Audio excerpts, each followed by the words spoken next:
Hello, and welcome to my Preacher recap. Basically, I didn't watch it at all when it was running on the TV. I, when it was going episodic, week by week, I didn't watch it. So I kind of binge watched it, and I had a good time with it. I thought it was awesome. It was original. I loved the characters. Uh, I loved the writer who created the book, Garth Ennis. He's a great comic book writer. He's one of my, he wrote Punisher, the Punisher Max series. He wrote The Boys, and he also wrote The Preacher, which kind of lifted him into fame. But so I don't know why I ditched the TV show. I just, it wasn't getting a lot of buzz. So I'm going to start off by going episode 1 to 10. And the first episode, basically, we see like something coming from space. It's like this force, and it's kind of like this weird, like invisible force, and it goes into Africa, and it crashes into this like preacher, like giving mass, and it knocks him down. And he gets up, and everyone's like, "Oh my God, it's a miracle!" And he like tells everyone to shut up, and like everyone like explodes, and there's blood everywhere, and then it just rushes out of the mass, and we're like, "What the hell is that?" And then we fast forward to we meet the preacher Jesse, and I really like the guy who plays him. He was Tony Stark's dad in Captain America. He was also in this movie called The Devil's Double. He's a really good actor, and like he's doing mass, and like there's barely people there, and people are bored out of their minds. It's in Texas, and you know where church is reasonably faithful, but his congregation is dying, and later on there's like a barbecue, and the preacher gets meet by this kid, and he's like, my dad's beating up his mom, and he basically tells him, I want you to beat him up. I want you to beat up my dad. And the kid, he's like, listen, that's gonna cause a lot of trouble here. Uh, then we meet another character that I really love, one of my favorite characters, an English vampire named Cassidy. He's dealing drugs on the plane, and they're partying, and everyone on the plane like starts trying to kill him. I guess they're like vampire hunters. Anyways, he murders them all. He jumps off the plane explodes, and he hits the ground like full speed, so he just splats. And it's a really bloody scene. And then yeah, like the reason why I like the preacher is like he's not like a uptight, like strictly Catholic. He's kind of like a blues. He like drinks, and he doesn't really stress the Bible. He curses. And then we meet another character named Tulip, which is this girl. Um, she's like, I think she's black. I'm not sure. Maybe like Latino. I'm not sure. Um, she's driving. We meet her. She's got this leather jacket, and she's like like she drives into a cornfield, and I don't know. She ends up killing with this one dude with a corn, like just like it stuffs it in his mouth, and I thought that was awesome. But she's a crazy character. She ends up like MacGyvering like a bazooka and takes down the airplane. And it's a funny scene where she's like these kids are watching her build the bazooka. And then we meet R Space, who blew his face off in a suicide. Who he loved this girl. He shot her, and then he turned it on himself. We don't find that until later, but I watched the whole series, so I know what happened. He shot her. She turned it into a vegetable, and he blew his face off. And then when they reconstructed it, they call him Arse face because it was like his face is an arse.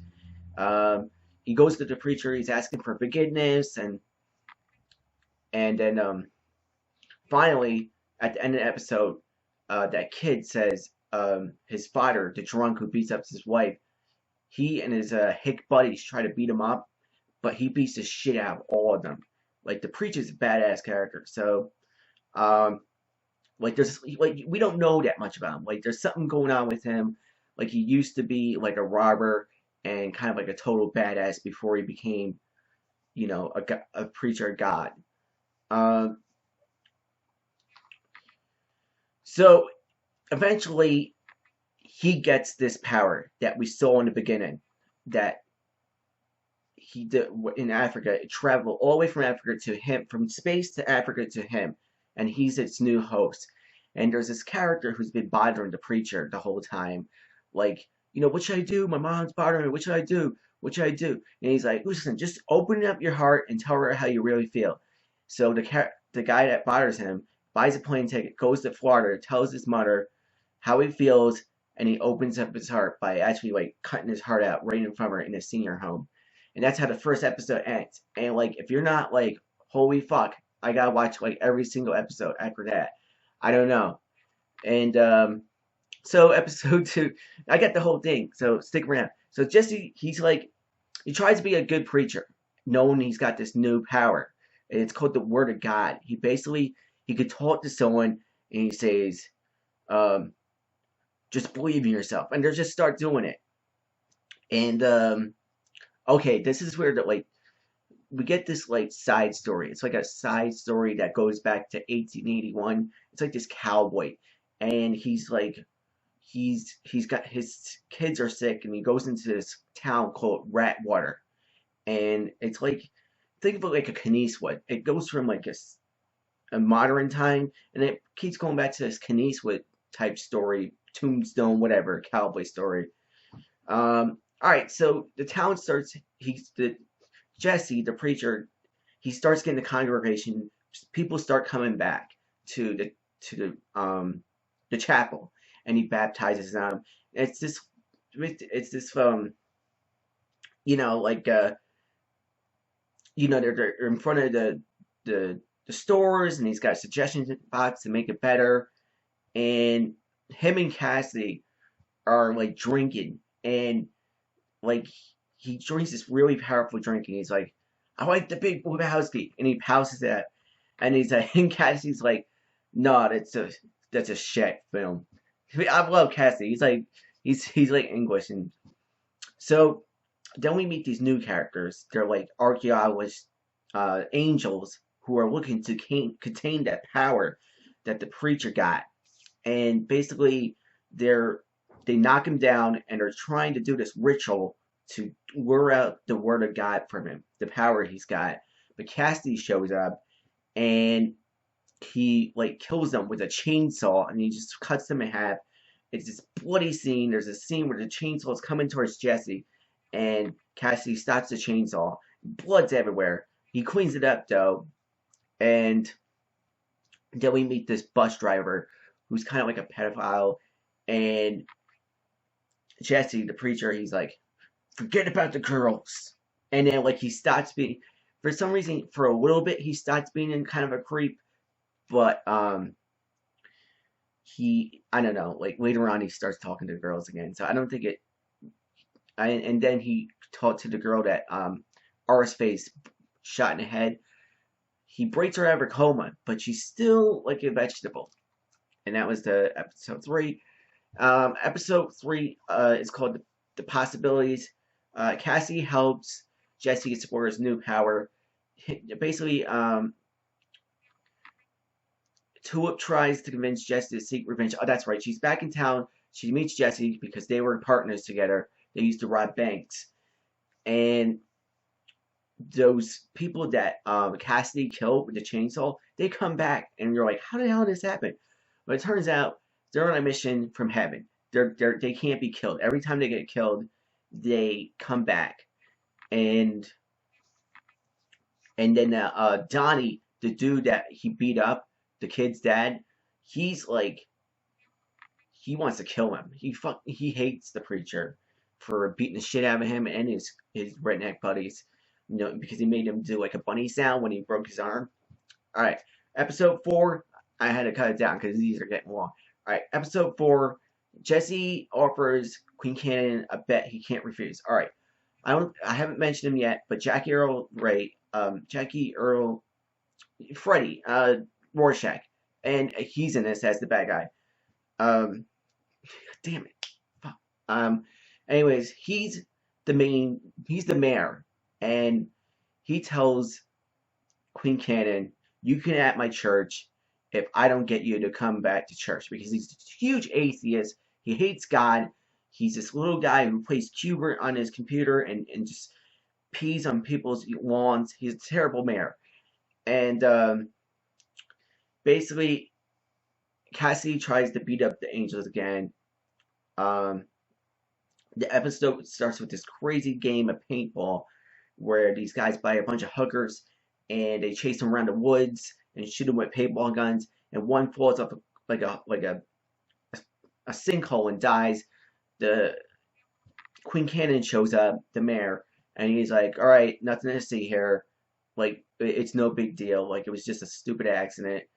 And Tulip is pissed. She sees all this goes down. She's like, she's not having any of it. And so, all right, so that's for episode 4. Oh yeah, and Tulip meets Cassie in this episode, and do do do do. Oh yeah, all right. So by the end of the episode, Queen Cannon goes to the church, and he he cheats and uses the word of God on Queen Cannon, and you think he's changed the atheist into a God goer, but we get to the second episode. I mean the follow episode of how Queen Cannon responds to that is when the preacher becomes like a rock star in the town, and everyone looks up to him, and Donnie is Queen Cannon's right hand man, and he's like, why is this atheist, this horrible mayor, finally starting to act like a nice guy?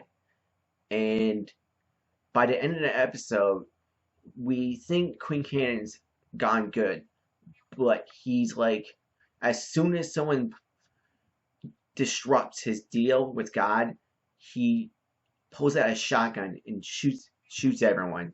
So he's not completely good. All right, the sundown. So this is the episode the preacher meets the two angels and learns that the he learns what's inside him. He learns what it's there.